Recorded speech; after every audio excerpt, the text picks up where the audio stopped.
How far could Kyle Hamilton potentially fall, Ben? And obviously, with the Eagles sitting at 15, is that pie in the sky?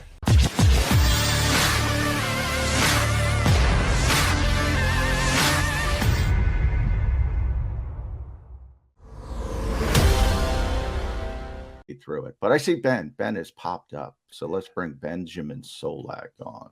There is Ben Solak joining us here on Birds 365. Glad to get you aboard, Ben. How much fun are you having with the silly season? It is the lead up to the NFL draft. Yeah, it seems like every time I think I can put my feet up, somebody else got traded somewhere. Free agency was 3 times as long as I remember it being. And then we're in rumor city. I always like to say, you can believe pretty much everything you hear up until about a week after the combine, and then we get to that point in March where the tides shift and it's all just smokescreen and lies. And so you do your best to parse what's real and then realize when the stopping point comes and everything's a load of hokum. So it's been fun as per usual. Yeah, it's always fun. And for those who know Ben, in between Bleeding Green Nation and the Ringer, where he works now, he worked at the Draft Network. And one of your expertise was the quarterback position. You worked a lot on that. So I want to start there. Everybody's interested in the quarterbacks. And obviously, Ben is not a highly regarded one when you talk about the thought process for most people, and I think that's a fair assessment when we talk about the NFL. How do you grade this class? And when you look at the class and when you look at the quarterbacks, how does that affect the valuation of other positions? In other words, when you have great quarterbacks, all the other picks have more value because people understand.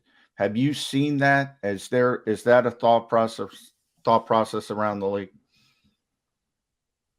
I think a little bit. What I think you're going to see, and you saw this a little bit, I think already in the Saints trade, is that the quarterback class is perceived to be not great, and so teams that are up in the top 10 would like to move back, sure, but don't necessarily think that they're going to have the market to do so because quarterback class isn't that good. There aren't teams tripping over themselves to go up and get this guy. Well, if you're like one. If you really like Malik Willis, if you really like Desmond Ridder, Cincinnati, Matt Corral, Ole Miss, Kenny Pickett, Pitt, whoever you want, if you really want one, it's going to be cheaper this year to go trade up and go get that guy as opposed to in past years. So number one, I think that there's a little bit of a hidden, easier trade market, a little bit of a lighter trade market this year for quarterbacks than you've typically seen. So I think that's one. And I think number two is that while the lack of a strong quarterback class can affect how other positions get valued, it's just a bad class across the board.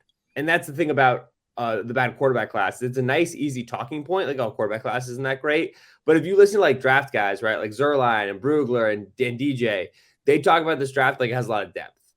And that's code. Draft guy code, depth equals bad class. Like that, because just not really many people that talented at the top. Bad, right? Hold on. Let me question you. Bad class or bad top of the draft? Right. Bad top of the draft, right? Use those interchangeably in terms of you always expect there to be some day two guy who's awesome, right? Some day two receiver who pops. But in terms of the top guys and tripping over yourself to get this round one pick, tripping over yourself to get a top half of the first round pick, there's not that dude in the quarterback class or in the whole class. Like we would not talk about Aiden Hutchinson like a lock first round pick or first overall pick, in any other class. Like look at the edges who have gone top 5. Myles Garrett, the Bosa brothers, Chase Young. This guy is not those guys. Right. Very clearly not. And so it is a class of B tier players at the top. And it's, maybe you do want to be like the Jets and the Giants and get to take 2 swings and hit on like a Sauce Gardner, hit on an Ike Ekwonu, some of these guys who are projects who have these high ceilings. But in general, it's just not a great class altogether. So I think you're going to see a lot of teams want to trade back, maybe find a deal. It'll be cheaper than usual and not get the return that they typically do because it's just not the sort of draft you want to have a lot of first round picks in. And that's reflected in what the Eagles did because they took one of their first round picks and punted it into next year, expecting next year's class, just by law of averages, to be better. So, Ben, what was your thought then from the Saints' perspective? What the heck is Mickey Loomis doing to try to get up closer into that top range of the draft and have those 2 picks in mid-round?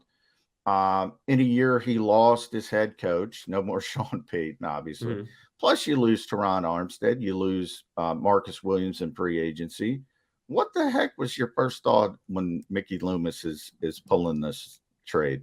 It's really something, Mickey Loomis and the Saints. It's not dissimilar to how I think some Eagles fans feel about Howie Roseman here in Philly, where it's when a guy has job security and has been in this job for a long time, he can just kind of do what he wants. He can just kind of go about his process. And for a long time, we excused and justified and reasoned with a lot of the Saints' very aggressive moves because they have Drew Brees and they have Sean Payton. So go in and hit the winning window. Try to win with Drew Brees while you still can. And lo and behold, with Jameis Winston and Dennis Allen, the Saints are still doing their thing where they are just pushing into these windows and pushing and being aggressive.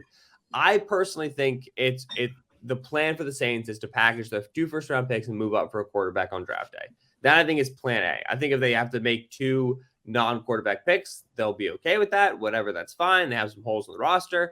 But that's the read I get. I struggle to find an example in history where a team made a pre-draft trade to get stronger in the first round, not for a quarterback, right? Like people have talked about for a tackle. Sure, maybe. I mean, the Saints on draft day in 2018 traded a future first to move up for an edge, which was Marcus Davenport, which was weird and unexpected. And so I guess if a team's going to do that, it'll be the Saints. But typically when you see a team load up on ammo, think about the Eagles moving from 13 to 8 in 2016 to get ready for the Carson Wentz trade. Typically when a team is loading up early, it's because they expect to move on quarterback. And I think the Saints have a guy that they like who, for whatever reason, they don't think is going to make it past 10, whatever, some, like a benchmark. And they want to be in a position where if he's at 8 or 9 to pull the trigger and get a deal done then. Why that couldn't involve a first round pick, I'm not sure, but it's rare to see a team position themselves like this and not go for quarterback, especially when every insider in the world within 5 minutes of the trade was like, hey guys, this may not be for a quarterback. That's how you know it's probably for a quarterback, because the Saints immediately got it out there that maybe they weren't doing it for quarterback. So to me, it smells like quarterback. We'll see, though. Saints are tough to predict. All right, Ben, time for Jody McDonald's favorite question. What type of question would that be, John? That is a hypothetical. So hypothetical get ready question. For this, all right, here we go, Ben. And it's got to be hypothetical because I don't think the type of player I'm describing actually exists in this year's draft. If there was a running back who you were 99.9% assured was the next Derrick Henry or was the next Jonathan Taylor, who was absolutely in the MVP conversation as well as he should have been.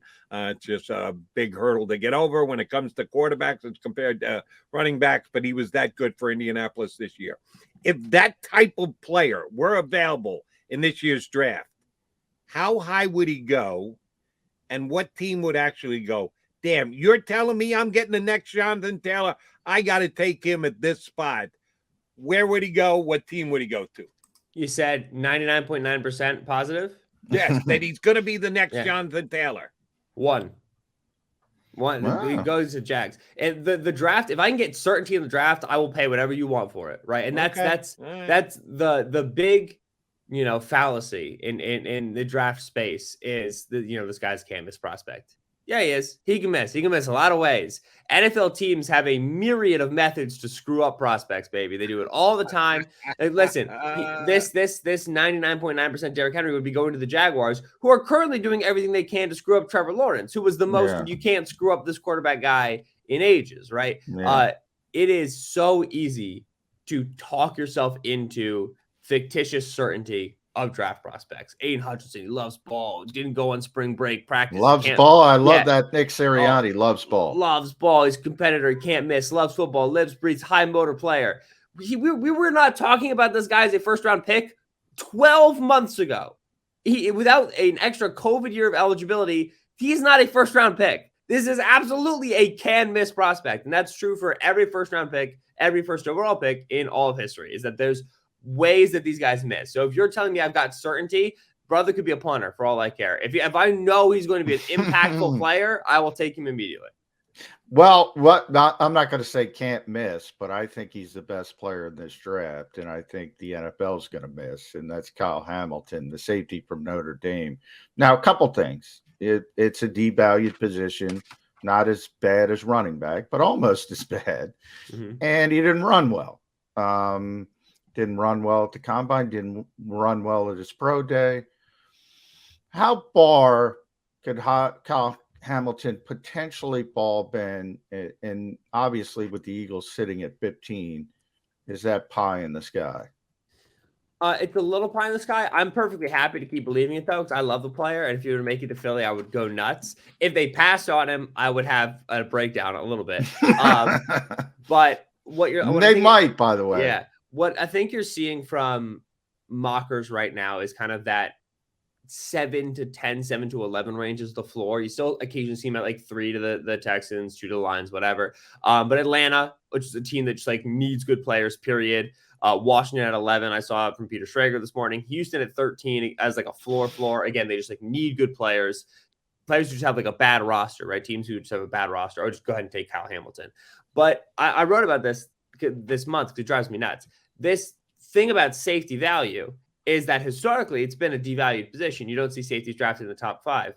But teams have been paying safeties like freaking crazy over the last few years. Yeah. In terms of top 5 contracts by APY, so the richest of the rich, safety has grown faster over the last 6 years than all other positions besides quarterback, edge, and tackle, which are the 3 most premium of all premium positions, right? So the league is telling you, once we get to our B tier of positions, once we get away from edge, tackle, and quarterback, we want the best safety. That's the player we are willing to pay the most for. That market has been booming. Harrison Smith contract, Justin Simmons contract, Jamal Adams contract, Marcus Williams, who the Eagles were in on and got priced out of because he cost $17 million a year.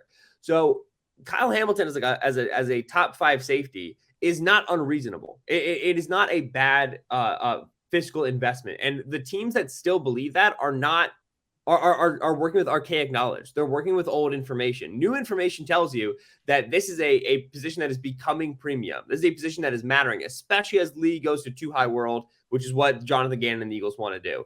So if you're talking yourself out of Kyle Hamilton as a team because, we historically safety is in a premium position, you're wrong. This is not what the league is doing. And in 5 years, 10 years, that's going to be more and more reflected in draft capital, in my opinion. So Hamilton is are you early on this? And if the Eagles pass on him because we don't draft safeties in round 1, you're dumb. And yes, you should, because he's a good player. All right. Since you went there, I'm taking you back there. There's no such thing as a sure thing. I gave you 99.9%, and you said, I'll take anybody, including a punter. Yeah. Well, then I'm going to ask you about a punter, because I was at the NFL draft when Janikowski went in the first round. And you had to go around picking up chins off the floor that people couldn't believe that a kicker would go in the first round. And he did, and he stuck around for almost 2 decades. So I actually give the Raiders credit for that pick. But this kid, Matt Araiza from San Diego State, I'm on the air till 2 o'clock in the morning on Saturday night. So, yes, I've seen San Diego State games. I got the team on. What the hell? What other game is on at 1 o'clock in the morning here in New Jersey? Well, San Diego State. This kid is amazing.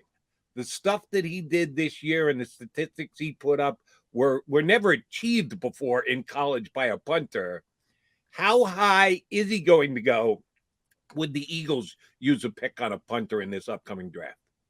He's going to go day 2, I think, number 1. I think he won't go to the Eagles because I think teams that value and expect to go on 4th down aren't going to value him as much just by virtue of the fact that he's going to see the field 1 less time per game, half, 1 less time per 2 games. And when you're only seeing the field, 4 or 5 times if you're a punter per game, that losing that rep because the team expects to go for it on 4th down does matter. And so I think you're not going to see like analytics invested teams who expect to go for it on 4th down invest in the guy.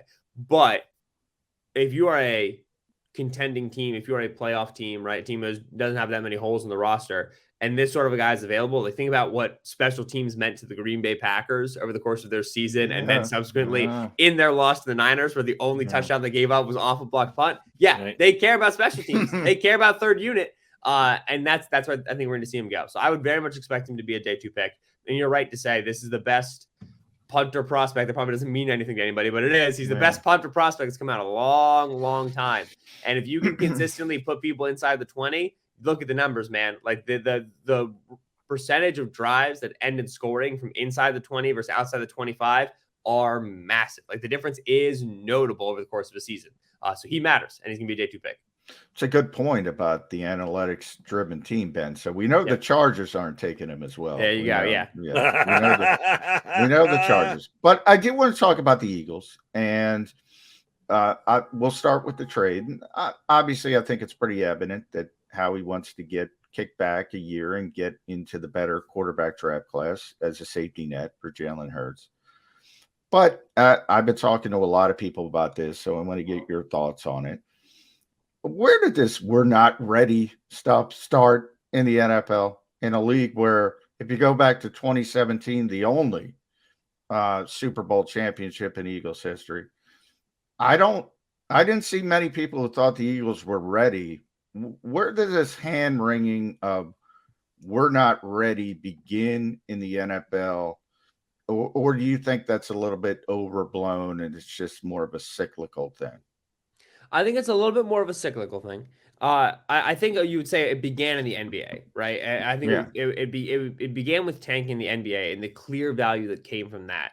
Now, having a top 5 pick in the NBA draft matters substantially more than having a top 5 pick in the NFL draft. And so I think when teams started figuring out how can we tank, how does it work, you look at kind of that era of the Dolphins about 3 or 4 years ago, right? Where, all right, we're going to tank and go get a quarterback. And then all of a sudden, the team won a couple games because they liked playing for the coach, right? It's very hard to lose a football game intentionally, right? Like, this is a high effort sport. If I'm going to go out there and get hit, I'm going to try to win while I'm doing it. Won a couple games, got to the 5th overall pick, still had what could have been an elite quarterback right there on the board, and drafted the other guy, right? Took Tua instead of Justin Herbert. It details. It's a good little story for tanking is a lot harder in the NFL than it is in the NBA. NBA, you kind of just get talent in the building, figure out what position he fits in at. The NFL, it's a lot trickier. And so I think that there's a knowledge starting from the 2011 CBA where rookie contracts became scaled to their position that a rookie contract quarterback is the best guy. Like if you have that, you have a massive competitive advantage. So boom, place that right there. And there's a knowledge of, all right, it is really hard to get quarterback right. It is really hard to time and plan and hit this arc of building a team right off that springboard of getting that good rookie contract quarterback. And with these two truths, you now have the Eagles who have a rookie contract quarterback in Jalen Hurts, but watch him and know that they're probably not yet in a position where they should go all in building around this guy, because talent-wise, he's fine. He seems like a good bridge quarterback. He seems like a decent starter, but he doesn't seem like that true launchpad, that true franchise-changing guy. But because he gives them a rookie contract, they can tread water a little bit, both build for the next guy and also a little bit build for Hurts and see if he keeps getting better. So they're walking a fine line. It is really tough to do. But when you have that cheap second-round pick rookie quarterback contract, you can invest in other positions, be long-term in your team building, make sure the cap is healthy, deal with some of these restructures, some of these void years that you put out, kind of clean up the house a little bit, and just prepare for the next guy. It might be Hurts, but it's probably going to be somebody else. All right, Benjamin, you did such a good job of breaking down not only what was exchanged, but the thought process, but the deal between the Saints and the Eagles. I want to ask you about another trade that's come down within the past week. Give me the Patriots, both line of logic and how you would rate the trade acquisition of Devontae Parker. Sure. I mean, with this point, whenever the Patriots make a wide receiver move, you just know another shoe is dropping. Something's not going to make sense.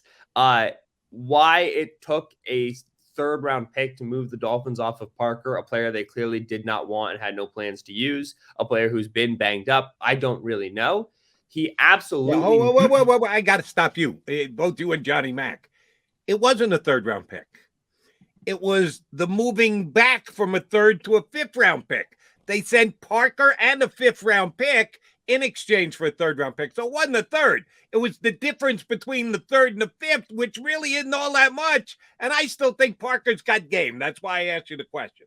Okay, so the difference between a third and a fifth, what do you call that equivalent to? Like a fourth? I would say more like a fifth. Like a fifth? I don't know why I took a fifth to move the Dolphins off Devontae Parker. Yeah.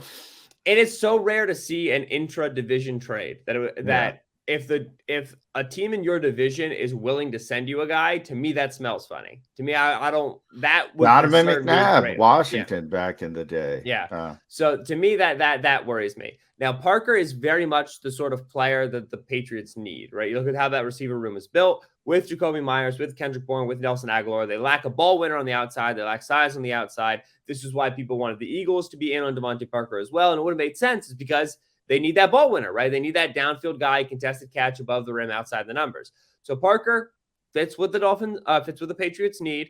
And nobody in that room is really, locked down high volume, right? Like, oh, Jacoby Myers, Kendrick Bourne, like they can be possession guys, but nobody's really been like a dominant high volume receiver. So there's opportunity there for Parker. It's just very peculiar to me that the Patriots saw an intra-division team want to send them a guy and said, yeah, sure. And it's even more peculiar that in the process, they did lose a day 2 pick. They added a day 3 pick, which for the Patriots, they're very good on day 3. I understand that. But generally, you value those top 100 picks more so than a veteran receiver who you could probably have just gotten an equivalent of in round 3 anyway. All right, Benjamin, last one from me. Before that, read Ben at The Ringer, theringer.com, at Benjamin Solak on Twitter, The Ringer NFL show on Spotify. Listen to that and put that in your favorite podcast. Does a tremendous job there. I want to rewind to what you were saying about the cost-effective nature of a quarterback on his rookie deal. And obviously, that's a huge competitive advantage. You look at Philadelphia, that's coming to an end quicker than people realize because Jalen Hurts will be eligible for an extension after this season.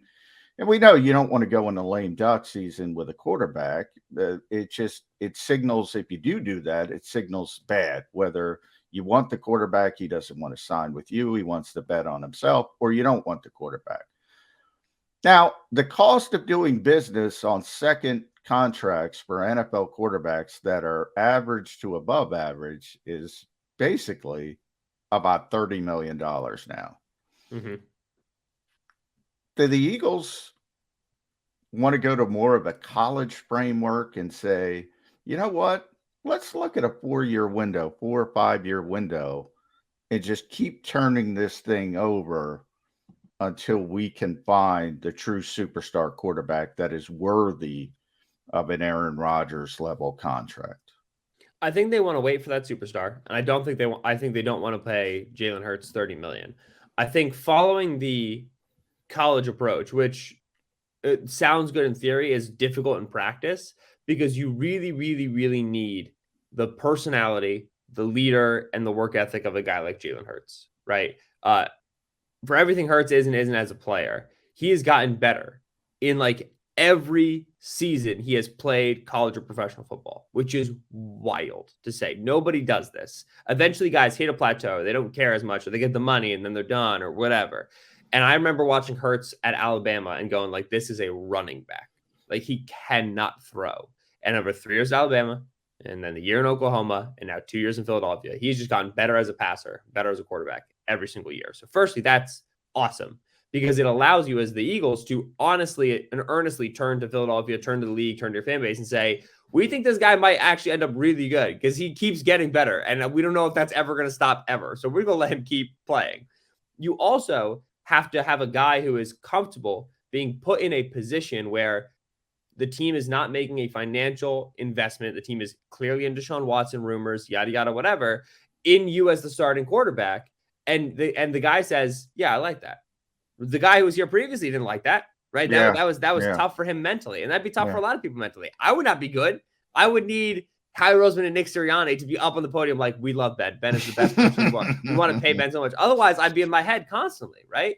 And Jalen Hurts, is very clearly right now a bridge guy who is fighting to prove that he deserves the starting job. A lot of other quarterbacks would be like, I've played well. We made the playoffs, played a playoff game. Like, I got it. And Hurts is just, I'm going to do my work. And he knows like that's what he is as a leader and that's what he is as a guy. So if you want to do a carousel of rookie contracts, you better get that personality every single time, because eventually you're going to bring in a dude who the locker room isn't willing to be behind as he struggles through his rookie, lumps, his rookie learning patches, or he himself is not going to want to be treated as a bridge. He's not going to want to be treated as the vehicle to the next guy. So this works for now because of who Hurts is. And the clock is certainly expiring on the rookie contract, but it's also expiring on the not on just Hurts the money, but also Hurts the player. And if you wanted to replace him with another rookie contract guy and try to do this again, I don't think it would go as swimmingly, because I don't think you'd get that sort of person. All right, Ben, last thing, we'll let you get back to your Philly roots here. BLG, Brandon Lee Gouton, is a friend of the show. Give me the smartest thing that Brandon either told you or that he wrote that you said, wow, shoot, I didn't think about that. And give me the dumbest thing that Brandon ever said to you and or he wrote. You go, what the frig is he talking about? All right, Take a good BLG shot and give him a big leg up. I can do the dumbest thing first immediately. That one's easy. No, I was at 2018 camp. So yeah, it was the year after they won the Super Bowl. I was entering my senior year of college, so I was like 20, and I was positive. This is the first thing I ever covered live, like first time I've been around players, and I was positive I knew like everything. And I told BLG that the Eagles undrafted free agent safety Jeremy Reeves out of South Alabama was Jeremy Reed, yeah, I liked him a lot, Jeremy Reeves. And BLG told me I was wrong. And BLG told me that Reeves was not a good player and wouldn't stick. And he didn't stick with the Eagles, but he is now currently a package player, like nickel dime player for the Washington football team, or Washington Commanders now. My bad. Yes. And so suck it, BLG. I knew Jeremy. So that's number one. BLG. The best thing that BLG ever taught me is BLG is not much of a teacher. I'm a big let's talk about theory stuff and whatever guy. Let's talk about this, that, and everything. And BLG is not much of a talker. BLG was a doer, and I spent a lot of time around BLG in that summer, around BLG in press boxes, and then just digitally online with BLG, like in Slack and working with him, failing to realize the amount of things he was doing until I was an associate editor at BGN before I left, and part of the job was like managing the editor's job when he was gone. And BLG would go on vacation, and that would just be the worst week of my life because there was such a high volume of things he was producing. And it taught me that in that blogging game, what matters is being consistently there on the doorstep, one of the first guys on everything. And if you can do that, the BGN community is unbelievable. People will come to trust you. People come to respect you. And then you can write your cool stuff. You can write your big stuff, whatever. I love to write the big stuff, the cool stuff, the fancy stuff. And I still do to this day. I could never do what BLG does. And very few people could do what BLG does in terms of consistently showing up and working with just total diligence and total interest in every little minutia of Philadelphia Eagles. And I will always respect and admire that. And I always think back to those weeks where I had to do it, and it was just the worst. So that's the main thing I learned from BLG was that consistency. I take that with me, hopefully everywhere I go. He is writing the big stuff these days for the Ringer, and we appreciated him hopping on board. Ben, we'll probably try and get you back before the draft if that's cool. Absolutely, yeah. Hopefully this time I show up correctly and don't make you guys wait a couple of days. That's on me. Now that you got the equipment worked out, we know you're good to go. Yeah, now I got things connected. Either way. All right, appreciate y'all, fellas. That is Ben Solak here with us on Birds 365, and did a good job describing BLG, as a matter of fact. So yeah, that tells you he knows what he's talking about. If he knows his bosses, knowing the National Football League is just as easy. All right, come back. McDonald, McMullen, we got one last segment. We like to think of it as putting a bow on the show.